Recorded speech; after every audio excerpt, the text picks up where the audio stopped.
Mazz, what do we got this week? Okay, so this week we're doing great Boston sports villains. Villains with Kyrie Irving coming back to town. Felt like the prime opportunity to sort of examine who are the players that Boston sports fans have hated the most. And again, I sort of always use 1980s as a starting point. Yep. I think we go before that. Yep. It gets a little old. And let's also define, these are not nemesises. Right. Like, Nemesis. Nemesis. Like I said to you, Guy Lafleur. Right. He wasn't a villain. He was just good and in your thorn in your side. Know what I mean? Correct. Go ahead. And so, well, that said, there may be one on here that doesn't qualify, but we'll get to that later. Okay. So we're starting with Tier 3. And again, now I want to tell you also, when we get to Tier 1, generally speaking, nothing is ever fully absolute, but there was a specific criteria I had for Tier 1, okay, which I'll explain in a minute.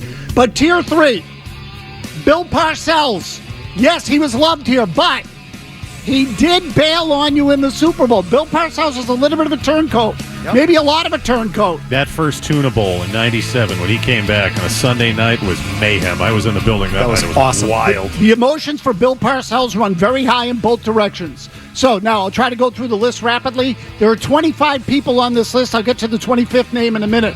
But George Steinbrenner, Rex Ryan, Claude Lemieux, and Dale Hunter, both from the NHL, nice. Who are like rats, total rats. And the reason they're in Tier 3 is because they were rats to everybody, not just you. Rick Mahorn and Jeff Ruland, who were with the Washington Bullets back then, and the reason they're on the list is because Johnny Most had one of the best nicknames ever for them. McNasty and Filthy. McFilthy. Very good. McFilthy and McNasty.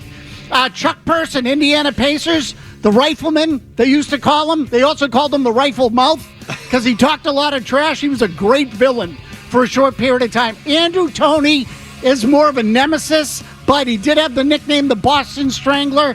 He was villainized by Boston sports fans. Roger Goodell, sorry, only Tier 3. Love it. He doesn't really hate you like you think he does. And the 25th name on the list, we did 25, Murray, because we had 24 and I needed a 25th name. And we wanted to extend the boundaries a little bit, the lines. Colin Montgomery in the Ryder Cup was an absolute target of fans at the country club, and you remember this. So I covered it. I was inside the ropes. I followed his group, and I was out there one of those days that it was all the back and forth where they're calling Mrs. Doubtfire, and they were heckling him during punts. During putts, he'd be lining up a putt. It's supposed to be quiet, and guys are shouting at him. That's great. And Montgomery would drain the putt and turn around and like Doncic. He was like Luka Doncic on the golf course. I gained a whole measure of respect for the guy that day. He was awesome, and the fans were all over him. It was really a spectacle. I mean, they were on him. They were on him. It was nasty. Okay, Tier 2. Draymond Green. Draymond Green became a villain in that series against the Golden State Warriors. He plays a good villain, too. Yep. Mucks it up on the floor, all that sort of stuff. PK Subban with Montreal became a villain for the flopping. And also, I would argue that a lot of the guys on this particular section of the list had some talent. A lot. Not all.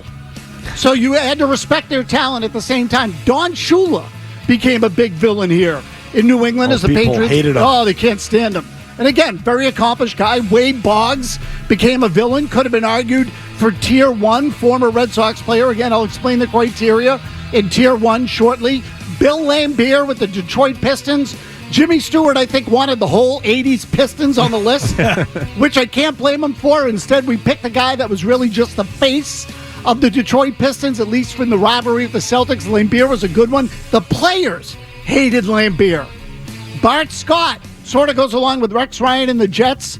Also played with the Ravens, obviously. Not afraid to trash talk the Patriots. I considered Joey Porter. Bart Scott was a better fit for me than Joey Porter was. And Chris Nyland. Knuckles Nyland. So the reason he is on Tier 2 versus Dale Hunter and Claude Lemieux is because Nyland was a little bit more Boston-specific. There was real sort of hatred for Boston. Not that he wasn't a bully with the rest of the league, but there was some real sort of animosity and a grudge with Boston that existed with Nyland. That's Tier 2. Now, you want the criteria for Tier 1? Please. Okay. To me, to be a Tier 1 villain, generally speaking, you need to have committed one of two crimes. One is treason. You have to have turned your back on the city of Boston. You need to be someone who, again, turncoat. Yep. Bill Parcells was only here 4 years. Some of these other guys were here longer, and their degrees of, what's the word I'm looking for? Treason. Their degrees of treason were worse, or you have to be guilty of assault.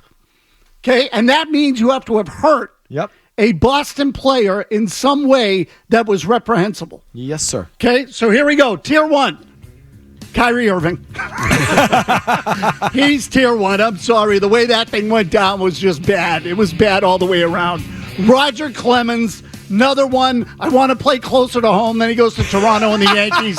Love that. I mean, that whole thing was just a clown show. Clemens became an enormous villain. This guy never played here, but he could have. It was close. Alex Rodriguez, and became really the voodoo doll that you picked on during that 2003-4 span where the Red Sox and Yankees had some of the best competition ever. I mean, the slight assault, with the right on Bronson Arroyo, Murray. Yeah, Very good. But he snatched his purse is what he did. Matt Cook. Oh, yeah. Who hurt Mark Savard. Drilled him in the side of the head. Frankly, basically ended his career, right? He was never really the For same. all intents and purposes, did, yes. I mean, that was a dirty, dirty hit. Bernard Pollard, who took out Tom Brady and Rob Gronkowski, albeit in different seasons. Two-time offender, that a-hole. A knee injury to Brady that ended his season. The ankle injury that hurt Gronk in 2011, I believe that was. And Gronk wasn't himself in the Super Bowl. Ulf Samuelson, great rival or adversary of Cam Neely. Neely hated Ulf Samuelson. Boston hated Ulf Samuelson. And again, started that whole knee problem, really, that Neely had and effectively ended his career early. Pat Riley, not a turncoat, but such a representative of the 80s Lakers and then the Miami Heat. Riley, to me, sort of in a class by himself in Tier 1 as far as coaches go, but a great, great, great villain in Boston sports history.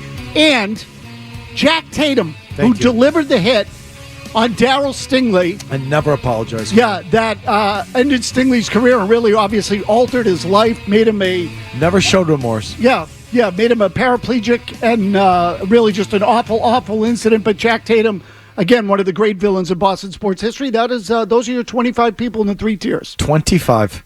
I feel like usually I have an addition. I can't think of any. Jimmy? I was trying to advocate for Kurt Schilling. That's crazy, but has he become one? He's done it to himself. Yeah, that's a good one, Jimmy. I mean, to some people. Yeah, I mean, in some ways he has become a villain. I left him off. I was trying to keep him more in the, arena of, what's the right word? Yeah, guys who also competed against Boston. I guess he did. Is Kyrie top tier of the top tier? I think so, yeah. I don't know if he's quite number 1 on the list, but he's up there. Who's number 1 on the list? Go ahead. For me, him and Clemens are a coin flip. That Clemens stuff, both spots. Toronto, when he first came back, it was lights out, staring up at Duquette, MF and him, that whole thing. And then, what was the one playoff? But weren't some fans on his side? I think there were. I think that people were like, what are you doing to the Red Sox and Duquette? Yeah, at the beginning there were. Yeah, people wanted him back. He didn't stay. He also, over the years, kind of turned himself into an a-hole with we had to carry our own luggage and that kind of crap. Yeah. There was always something with Roger. So, and then there was that playoff game between him and Pedro. I think the Herald made a fight card. Oh, yeah. There was that whole thing. And he crapped his pants and got yanked in the second inning. Yeah. He got freaking shelled. I'll tell you, to me, who was a sneaky name on the list, and I did not come up with it. Someone else in the building did. Riley. Pat Riley. Riley, over decades, definitely has remained one of the great. Still, right. Oh, right. Like, we're going back now 30 years, 40 years with Riley. I think it's part of the reason that Heat Celtics thing is so good. Absolutely. He's still there. It's like he looms. I would give him serious consideration for number 1 on the list. I think he just, like, the other guys were maybe at higher peaks than Riley, but if you're talking about a lifelong villain. Consistent mega villain. Oh, yeah, he's like Lex Luthor. Dr. Doom. Oh, totally. So Peyton Manning isn't on there. He's not. He's not a villain. He's not a villain. But he was an adversary. He was a nemesis. Right. I mean, not much of one, but yeah. Right. Magic Johnson's not on there either. Yeah. Because, again, those guys were, all-time opponents, but they weren't villains. You didn't hate them because you thought they were bad people. These are the type of guys that at the bar, after you've had too many, there's someone next to you, you bring up the name, they smash the bottle, like, let me at him.